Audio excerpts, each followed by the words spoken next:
अगर वक्फ बोर्ड नहीं छीनोगे, अगर जमीनें नहीं छीनोगे, तब तक मुसलमान आपके सामने झुकने वाला नहीं है। जानबूझ के मुसलमान को मारना चाहते हो, जानबूझ के इस देश में मिनॉरिटीज को खत्म करना चाहते हो। ज्यादा रेपुटेशन ना करते हुए सीधा बिल का विरोध करने के लिए खड़ा हुआ हूं। मैंने आज देश के गृह मंत्री का अच्छे तरीके से भाषण सुना और उन्होंने बार बार एक ही बार को 2-3 बातों को ज्यादा जोर दिया। एक तो उन्होंने कहा कि विरोधी दल भ्रम फैला रहे हैं, मुसलमानों के बीच डर फैला रहे हैं।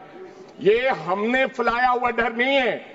जब देश के मुसलमान को लगा कि देश में बीजेपी में 240 संसदों में एक भी मुसलमान सांसद नहीं है, हमारे लिए जगह नहीं है, तो वो डरने लगा। जब आपने कब्रिस्तान की बात की, आपने शमशान घाट की बात की, तो वो डरने लगा। जब गोधरा हुआ, जब मुजफ्फरनगर हुआ, जब दिल्ली हुआ, जब हरियाणा मेवात में दंगे हुए, तो देश का मुसलमान डरने लगा। और क्यों बिल लाए? क्योंकि आपको पता चल गया कि देश का मुसलमान हमारा साथ नहीं दे रहा। हमने हथकंडे अपना लिए, हमने आरएसएस की नीति अपना ली, हमने डंडा अपना लिया, दंगे हो गए, लेकिन मुसलमान हमारे साथ आने के लिए तैयार नहीं है। फिर आपको पता चला, आपने एक और आंकड़ा दिया, आपने कहा 1913 से 2013 तक केवल 18 लाख मुसलमानों का जमीन था और 2013 से अब तक 21 लाख और हो गया, यानी कि 39 लाख टोटल जमीन हो गया। तो आपको किसी ने समझाया मुसलमान को अगर आपके बस में करना है, ये आरएसएस की नीति नहीं अपनाएगा जितनी देर आप इनकी सांस प्रणाली बंद नहीं करोगे। अगर वक्फ बोर्ड नहीं छीनोगे, अगर जमीनें नहीं छीनोगे, तब तक मुसलमान आपके सामने झुकने वाला नहीं है। जैसा आपने पंजाब में करने की कोशिश की, किसान झुका नहीं, पंजाब के लोग नहीं झुके, सिख नहीं झुके, तो आपने एमएसपी का झगड़ा आज तक डाला हुआ है कि किसान की सांस प्रणाली बंद कर दो तो पंजाब अपने आप झुक जाएगा। आर्थिक जब झुक जाएगा तो हमारी ईन मान लेगा और हमारे साथ आ जाएगा। आदरणीय सर, आपने बार बार कहा, आज गृह मंत्री साहब ने कहा गवर्नमेंट प्रॉपर्टी पर किसी का अधिकार नहीं है, पंचायत की जमीन कोई दान नहीं दे सकता है। मैं आपको इसके पीछे लोचा क्या है, इसके पीछे छुपा हुआ राज क्या है? 1947 में जब बंटवारा हुआ था, 47 से लेकर 1954 तक सारी प्रॉपर्टी गवर्नमेंट के नाम हो गई थी। उसके बाद 1954 में एक्ट बना, तो वो एक्ट में सर्वे हुआ 1961 टू 1970। सर्वे किसने किया?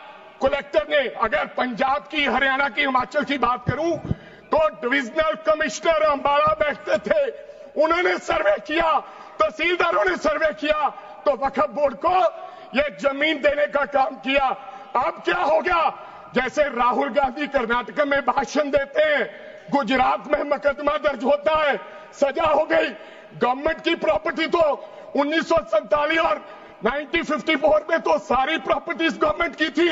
अब एक बंदा खड़ा होगा तो वो कहेगा कि यहां पर ये गवर्नमेंट की प्रॉपर्टी है, डिस्प्यूट होगा, तो आप वक्फ बाय यूजर का अधिकार खत्म कर दोगे कि ये तो जमीन गवर्नमेंट की थी, आप उसकी जमीन छीन लोगे। फिर आपने कहा लिमिटेशन एक्ट की बात कर रहे हैं आप, और किसी धार्मिक स्थानों पर तो लिमिटेशन एक्ट लागू नहीं होता, इनके ऊपर क्यों? आप जानबूझकर इनको अपनी लात के नीचे से दबाना चाहते हो, इनकी छाती पर चढ़ना चाहते हो, जानबूझ के मुसलमान को मारना चाहते हो, जानबूझ के इस देश में मिनॉरिटीज को खत्म करना चाहते हो। एक आपने और कंडीशन लगा दी लास्ट कि 5 साल प्रैक्टिस मुस्लिम होना चाहिए, वो दान दे सकता है।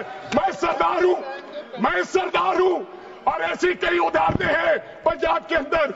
अगर किसी मुस्लिम के पास कब्रिस्तान नहीं था तो सरदारों ने अपनी जमीन देकर कब्रिस्तान बनाए। ये कौन सा अधिकार है कि मैं किसी को चीज दान देना चाहता हूं?